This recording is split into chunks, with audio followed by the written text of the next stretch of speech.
வச்சிருக்கேன்னு சொன்னாங்க. அது நார்மலுக்கே அது இருக்கு, மாற்றுத்திறனாளிக்கே இருக்குது.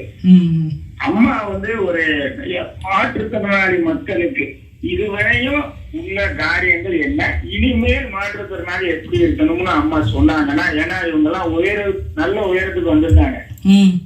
நானும் எல்லா உயரத்தையும் வாங்கி ஜனாதிபதி லெவல்ல அவார்டு வாங்கியிருக்கேன்.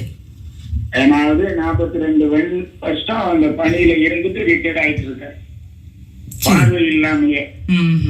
டிஎஸ்ஓட கிட்டத்தட்ட 42 ஆண்டுகள் பயணம் பண்ணியிருக்கேன். சப்தம்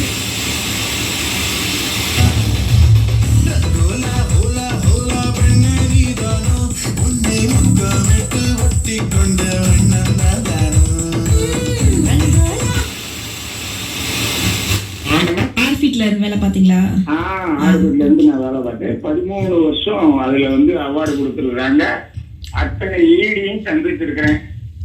சரி, அதுதாங்கய்யா நம்ம கந்தானம் செல்வராஜ் ஐயா இருக்காங்கல்ல, கந்தானம் செல்வராஜ் ஐயா தான் நம்ம ஆர்பிட்க்கு நாங்க அந்த காம்படிஷன்ல உங்களுக்கு நாங்க தான் அதை நடத்துறோம். அதுதான் அதனால வந்து அவங்க உங்களையும் நேர வந்து வாழ்த்தணும்னு விரும்புறேன். அதே மாதிரி நீங்க இனி நம்ம மாதிரி மாற்றுத்திறனாளி மக்களுக்கு இனிமேல் காலங்கள்ல எப்படி இருக்கணும், ஏன்னா எல்லாமே வந்து அட்வான்ஸ் லெவல்ல போயிடுச்சு. அப்போ நீங்க எப்படி இருக்கணும், மாற்றுத்திறனாளி 21 மாற்றுத்திறனாளிகளை எப்படி இருக்கணும்னு நீங்க சொன்னீங்கன்னா ஒரு ஊக்கமா இருக்கும். நிச்சயமா சொல்றேன், நிச்சயமா நான் வாழ்த்துறேன். இன்னும் உயரணும், ஈடி லெவல்ல போய் நீங்க உட்கார்ந்து நம்ம. சரி, ரொம்ப நன்றிங்கய்யா.